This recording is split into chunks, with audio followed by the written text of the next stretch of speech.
temukan kalimat rahmat itu bentuknya jamak. Iya. Ulun kada ingat apa di sini apa di Istiqomah.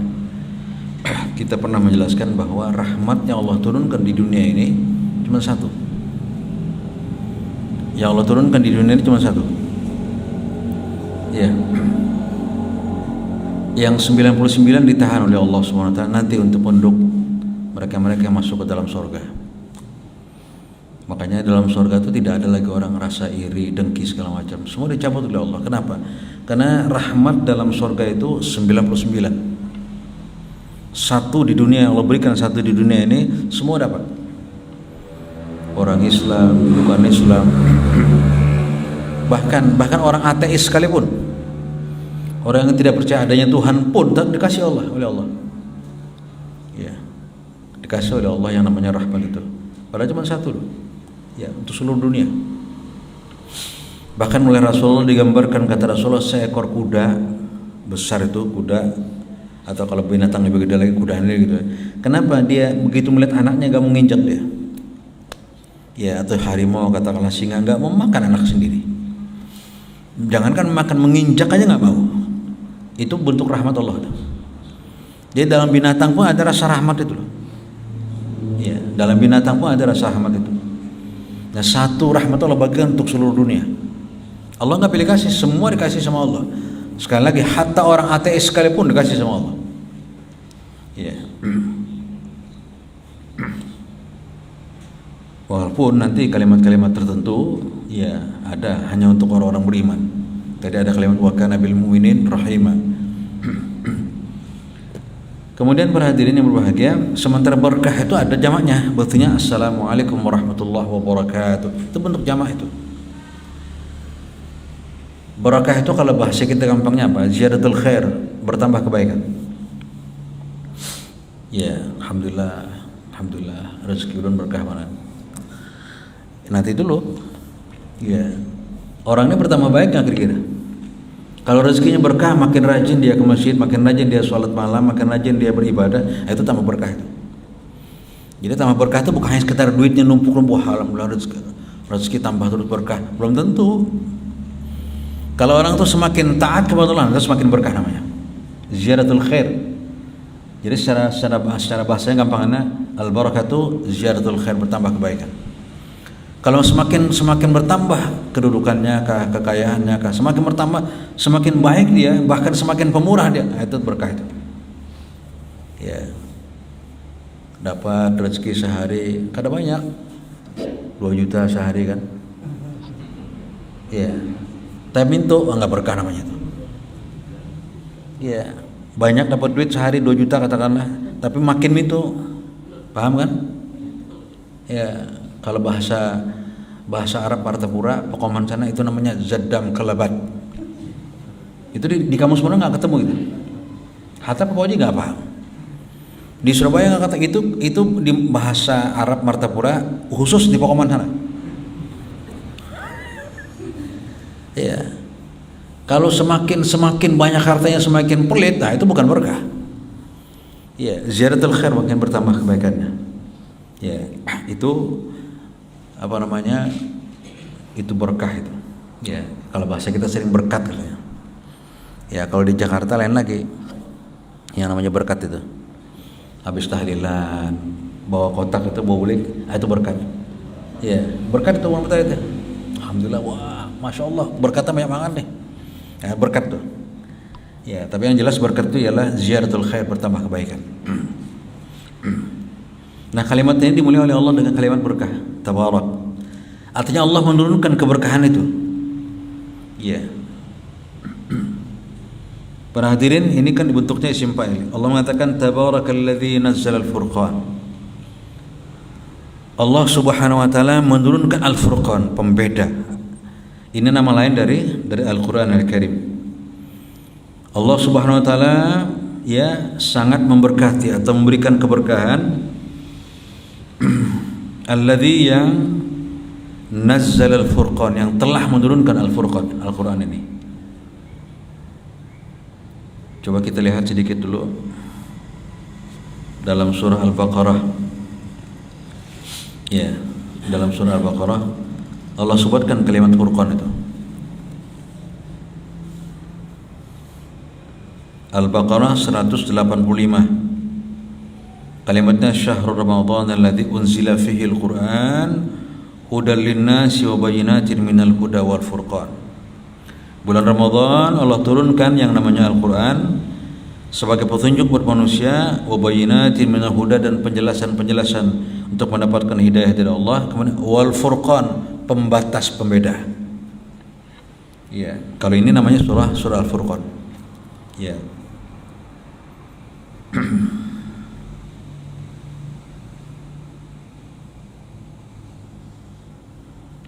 Makanya kenapa Sayyidina Umar itu dikasih nama Umar Al-Faruq.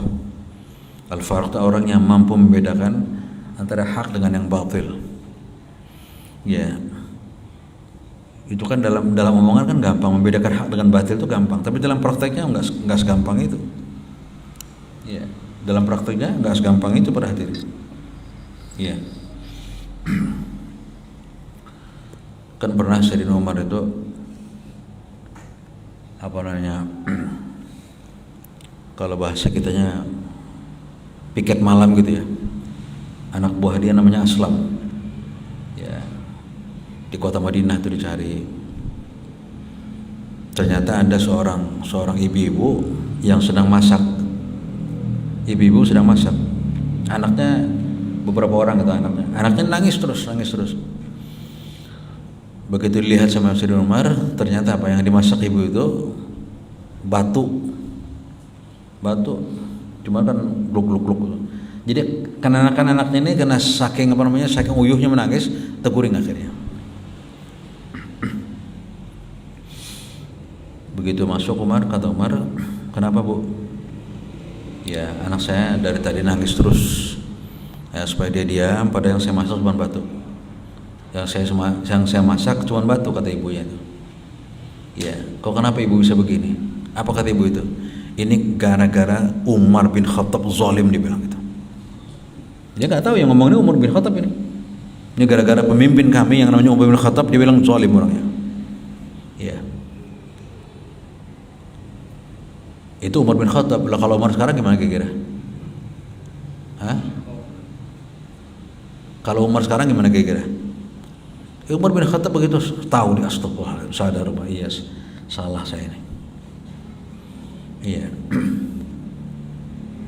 Ini sekarang yang paling menjerit siapa sekarang? Sekarang di Indonesia yang menjerit siapa? Semua rakyat menjerit sekarang. Semua rakyat menjerit. Iya. Mereka yang sudah punya jabatan, sudah punya posisi, sudah punya gaji yang tetap aja korupsi tambah bebasan. Umar bin Khattab nggak begitu. Akhirnya Umar bin Khattab dia pulang ke markas, dilihat di Baitul Mal itu masih banyak gandum, masih banyak segala macam, kan pemberian dari kaum muslimin itu. Akhirnya diangkat sama Umar, diangkat terus oleh Umar, dia dipanggul sendiri sama dia.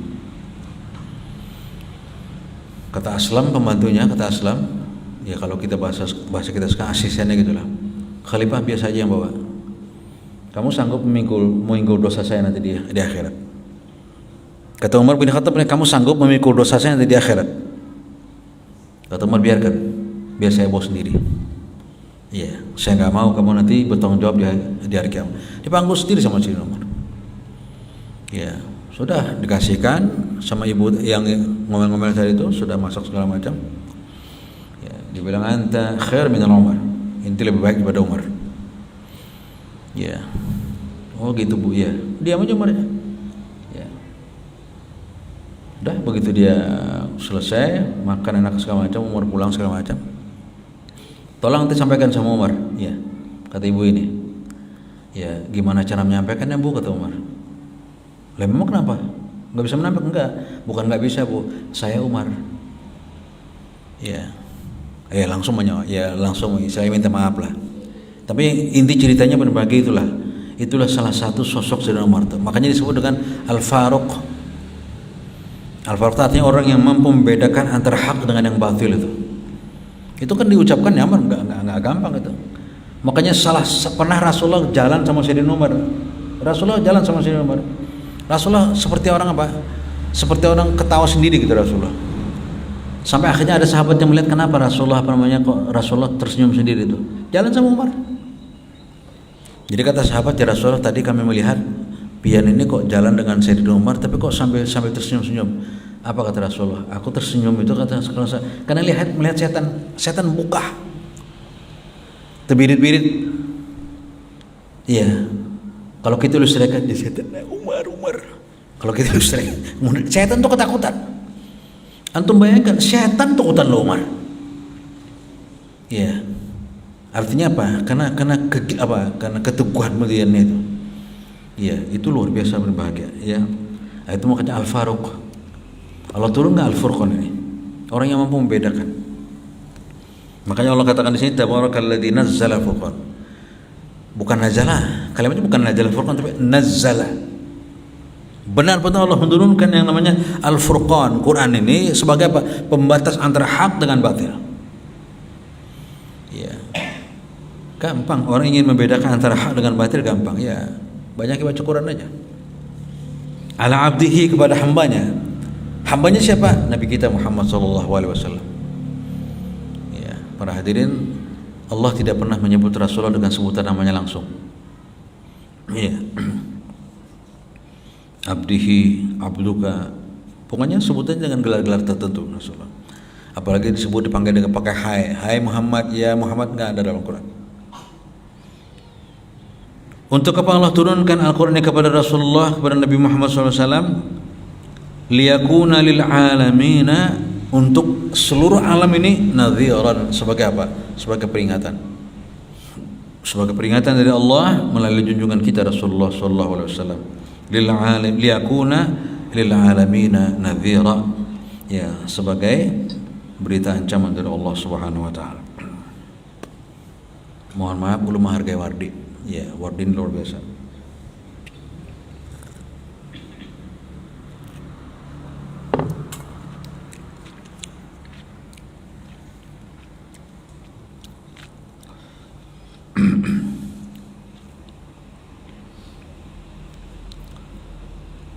Kemudian ayat yang kedua, alladzi lahu, ialah Allah Subhanahu wa taala, lahu, bagi Allah,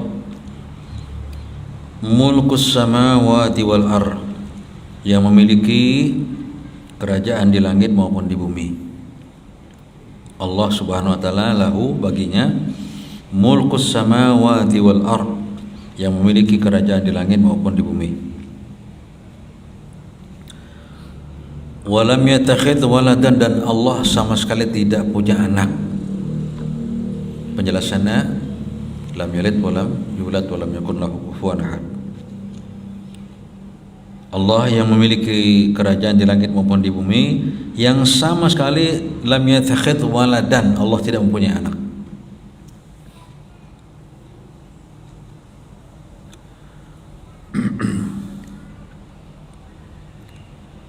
Kemudian walam yakun lahu syarikun fil mulk, dan Allah pun tidak punya sekutu, tidak punya kawan, tidak punya sahabat, tidak punya sekutu, ya, fil mulk, dalam kerajaannya itu.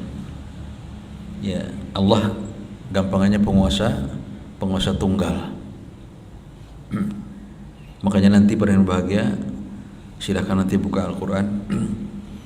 Pada nanti sudah terkumpul di padang mahsyar itu semua manusia, dari manusia pertama Adam alaihissalam sampai manusia terakhir.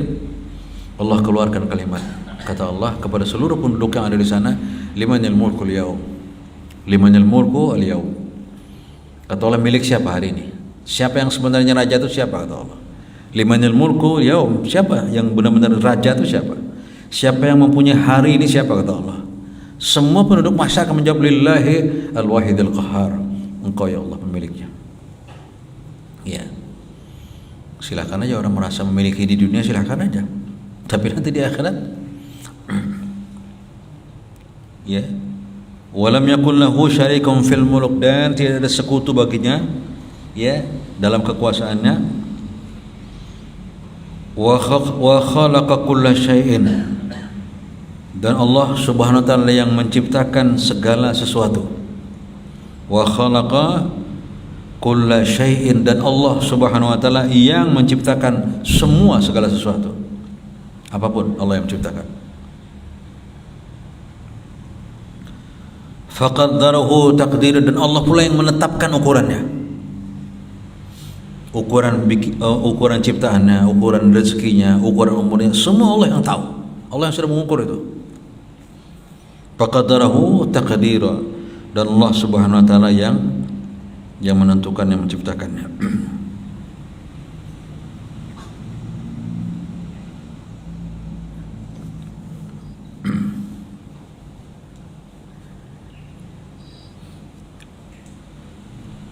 Para hadirin, kita lanjutkan ayat yang ketiga. Wattakhadhu min dunihi alihatan.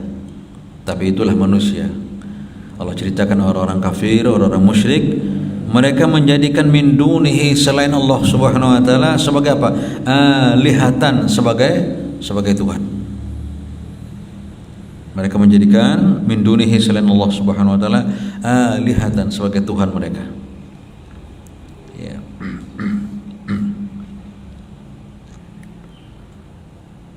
Bahkan baru-baru ini terjadi berbahagia di India.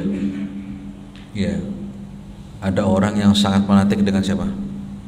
Presiden sebelumnya itu, yang sebelum sekarang.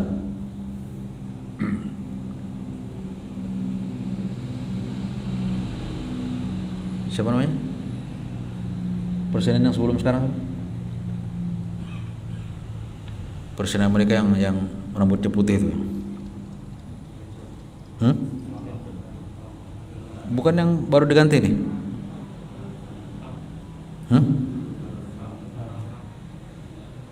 Donald Trump, ya. Iya. Itu di India, saking fanatiknya ini orang, akhirnya fotonya yang besar itu ditaruhnya di pohon. Iya, di India tuh. Di pohon ditaruhnya, kemudian apa? Om J Jagadish Hari, disembahnya langsung. Iya. Jadi India itu paling mudah itu menyembah itu. Tapi ya memang begitulah mereka. Nah, ini Allah katakan, lihat orang-orang kafir itu, kata Allah Subhanahu wa taala, ya Allah sudah tegaskan, Allah yang Maha berkuasa, Allah yang menentukan segala-galanya. Tapi apa? Wattakhadhu min dunihi, tapi mereka tetap menjadikan selain Allah alihatan, sebagai Tuhan.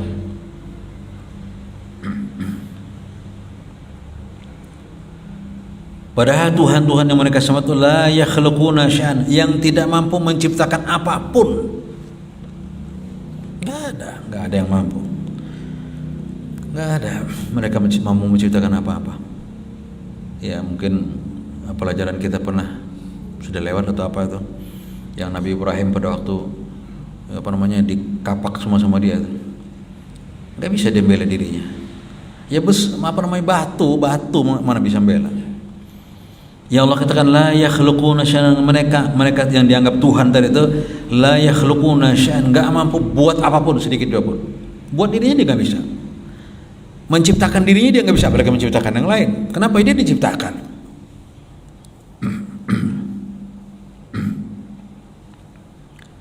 Yang pernah kita ceritakan berbahagia, karena ulun kebetulan waktu di Jakarta dulu tuh banyak fisikawan.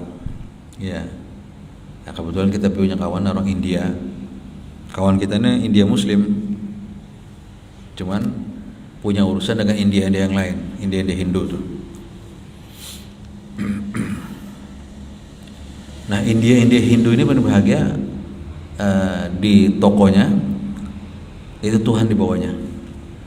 Setelah itu dibawanya balik ke rumah. Nah, Tuhan tadi diandaknya di mana? Diandaknya di di belakang mobil, bagasi mobil belakang itu apa? Di bagasi mobil paling belakang tuh. Dalam batin kita, ya Allah kasihan Tuhan, ya kan? Artinya kita aja di mobil kalau ada bagasi jingkar ini dibawa di jok, di box belakang gitu. Oh, tapi subhanallah begitu sampai ke rumah, Pak tunggu sebentar Pak ya. Jadinya nih tunggu sebentar. Enggak sebentar. Kita masih ingat nunggunya 1,5 jam. Dandanya lagi itu dandannya, terus pasang lilin misalnya, baru Iya. Makanya banyak berbahagia, banyak orang-orang di India yang akhirnya masuk Islam itu gara-gara itu. Enggak, mereka mikir sendiri tuh. Iya. Lah kita yang bawa, kita yang bikin, dibilang. Iya. Akhirnya apa? Masya Allah banyak di India sekarang yang ya akhirnya mereka berbalik masuk Islam itu. Ya, walaupun kebencian mereka kepada orang Islam itu sampai sekarang masih. Ya, kebencian mereka kepada orang Islam itu sampai sekarang masih. Ingat kan peristiwa yang di masjid Sofia itu pernah dulu bulan Idul Kurban, kaum muslimin kan menyembelih sapi. Sementara mereka menyembah sapi, ngamuk mereka. Ya. Para hadirin, kita lanjutkan. Yang Tuhan mereka jadikan sebagai sesembahan itu la yakhluquna syai'an, tidak mampu menciptakan apapun, wa hum yukhlaqun, bahkan mereka itu kata Tuhan tadi itu yukhlaqun, mereka diciptakan. Kemudian wala yamlikuna li anfusihim darran, bahkan mereka pun kata Allah Tuhan dari itu la yamliku, tidak mempunyai kekuasaan apapun terhadap diri mereka, darran, menolak yang namanya mudarat. Ya. Makanya kan kalau kita membaca sejarah kaum muslimin ya, sejarah kaum muslimin ya, Ammar bin Yasir itu sudah masuk Islam, dia masuk Islam. Begitu dia masuk ke rumah orang tuanya masih menyembah berhala. Ya, akhirnya oleh Ammar sengaja dia disenggol semuanya, jatuh. Akhirnya potel, kepalanya dicopot. Ya namanya patung, hancur segala macam. Wah, orang tuanya menyesal banget. Kata Ammar kepada orang tuanya, coba lihat, mana ada Tuhan yang tidak bisa mempertahankan dirinya. Ya, setelah terjadi dialog panjang segala macam, akhirnya masya Allah ya, ibu bapaknya ini akhirnya masuk Islam. Ya, masuk Islam, walaupun akhirnya sama Abu Jahal disiksa luar biasa. Ya. Para hadirin, yang mereka tidak mempunyai kekuasaan apapun kata Allah li'anfusihim, untuk diri mereka, baik itu apa bisa memberikan manfaat.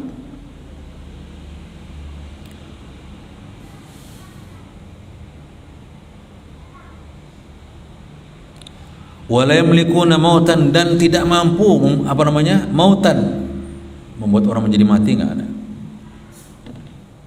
Wala hayatan, dan tidak mungkin juga dia mampu memberikan kehidupan. Mati nggak bisa, hidup nggak bisa.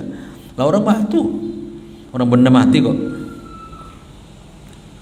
Wala nusyura, dan pula kata Allah tidak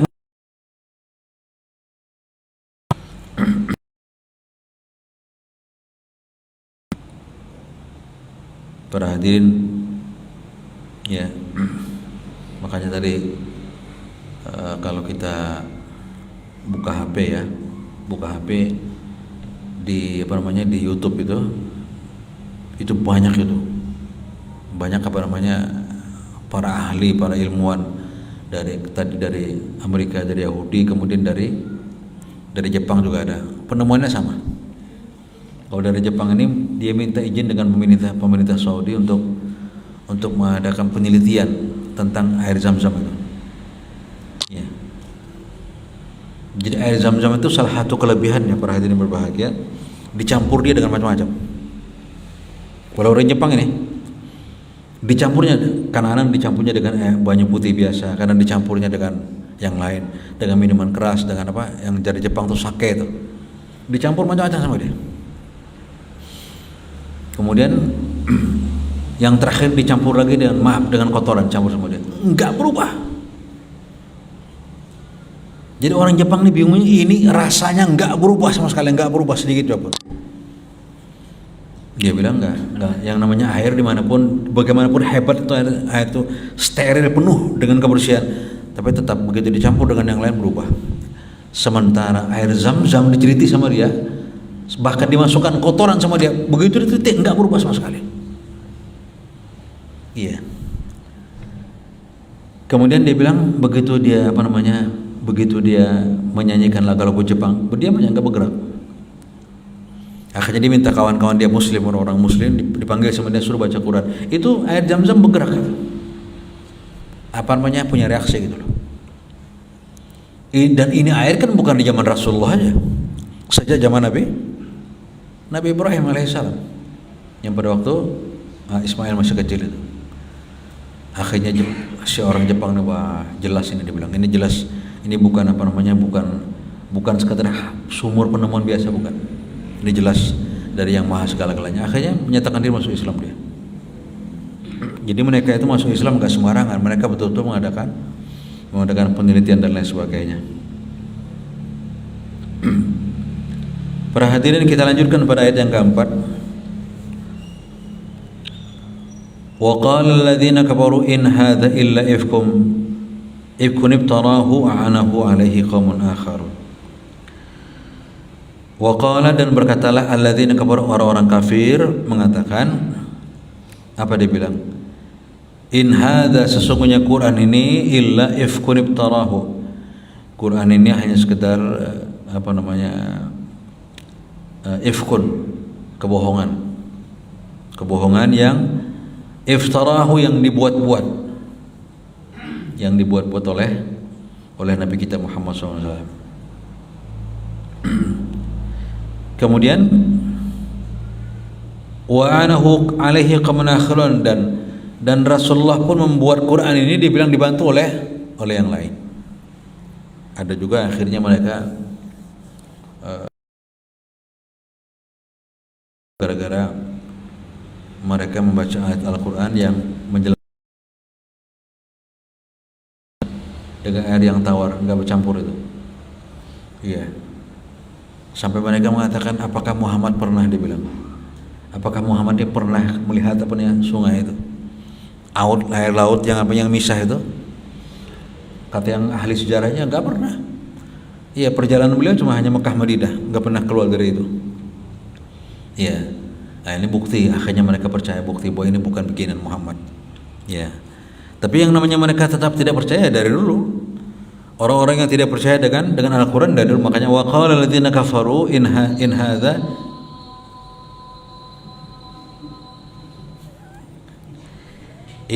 illa ifkun muftara. Ya, ini hanya sekedar apa namanya, sekedar dongeng-dongeng yang dibikin-bikin. Wa'anahu alaihi qaumun akharun, dan dibantu oleh kawan-kawannya yang lain. Ya.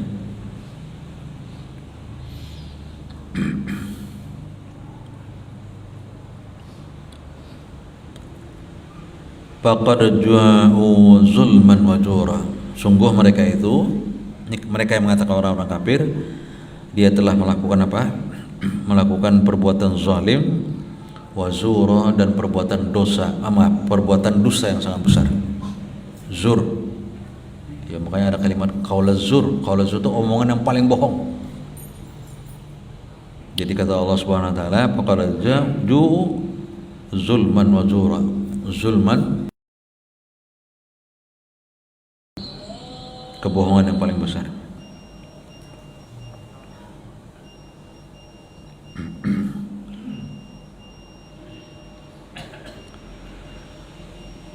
Satu lagi, waqalu, kemudian mereka mengatakan lagi, asatirul awalin.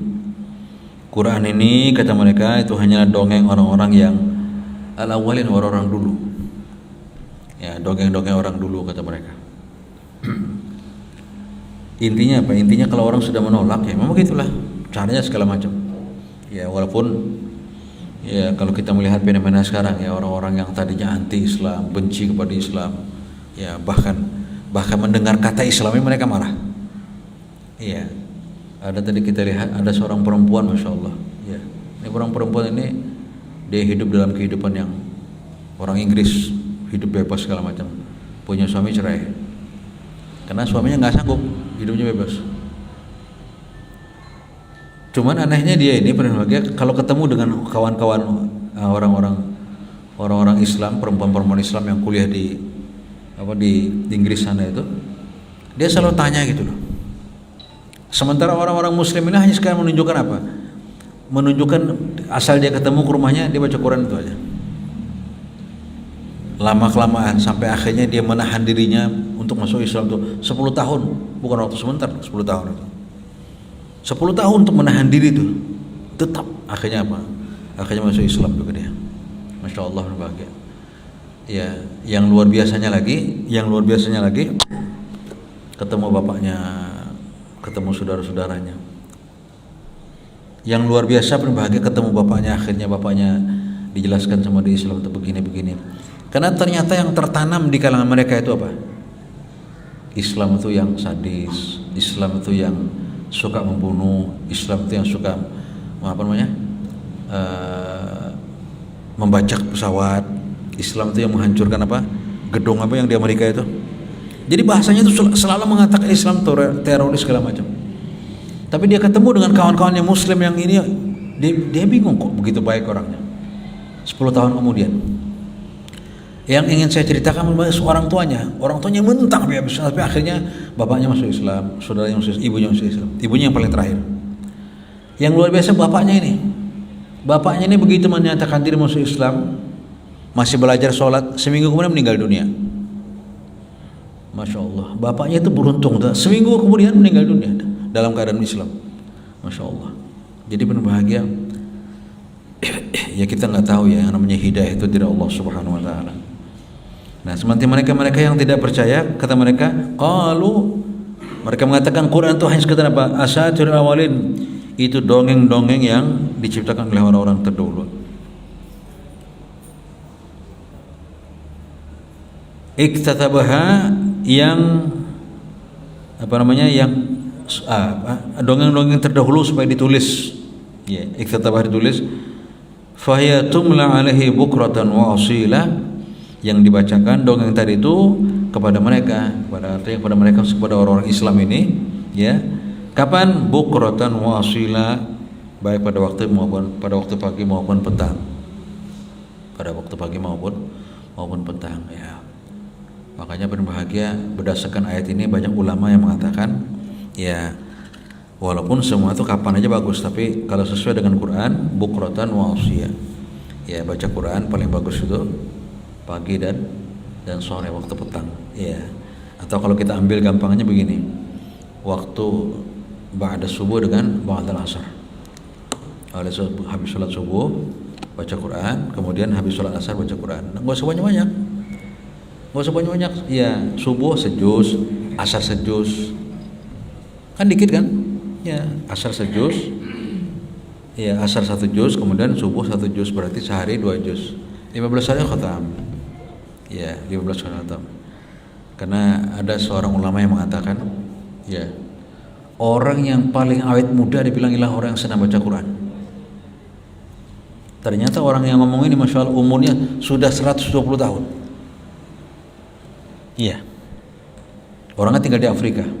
Masih seperti orang baru umur 70 begitu aja. Enggak tanya 120 tahun umurnya. Makanya dia mengatakan kalau mau awet muda gampang, dibilang baca Quran. Kuliah setiap hari dibilang itu. Enggak usah banyak-banyak. Ba'da subuh 1 juz, ba'da asar 1 juz. Iya. Dan 1 juz itu paling bahagia kalau kita agak sedikit lancar. Itu ulun perhatikan enggak lebih enggak kurang lebih 40 menit. 40 menit. Nonton bola berapa menit? Babak pertama 45 menit. Jadi masih kelamaan nonton bola kalau itu. Iya.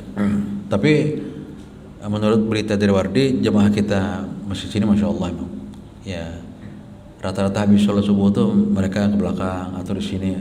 Itu baca Quran Masya Allah 1 juz. Ya. Jadi artinya bahasa Banjarnya kemaruk gitu. Mereka kemaruk baca Quran 1 juz sehari Masya Allah. Luar biasa. Iya. Ada nang memadahkan kalau ulun sehari artinya alhamdulillah kok 3 kali. Masya Allah. Iya. Oh, enggak apa aja orang, pian 3 kali ya. Kulhu 3 kali sehari. Para hadirin yang jelas, mudah-mudahan kita semua menjadi orang yang cinta baca Al-Quran. Dan ulun tidak pernah bosan memesankan ini, ya, jangan mencari waktu-waktu luang. Salah itu. Itu salah kalimatnya. Ya, tapi harus meluangkan waktu baca Quran. Beda loh. Beda kalau hanya waktu luang lalu baca Quran, salah. Harus meluangkan waktu untuk qiraatul Quran. Karena tidak ada bacaan yang paling mulia kecuali kecuali Al-Quran. Nanti kita teruskan ayat ini, nanti ada dijelaskan oleh Allah SWT bagaimana Rasulullah SAW mengeluh kepada Allah kenapa umatnya nggak senang baca Al-Quran. Ya, para hadirin, mudah-mudahan kita termasuk orang yang senang baca Al-Quran dan mudah-mudahan kita istiqamah dalam qiraatul Quran. Kurang lebihnya mohon maaf. Marilah kita tutup bersama-sama dengan doa kafaratul majlis. Subhanakallah bihamdika asyhadu an la ilaha illa anta astaghfiruka wa atubu ilaik. Wassalamualaikum warahmatullahi wabarakatuh.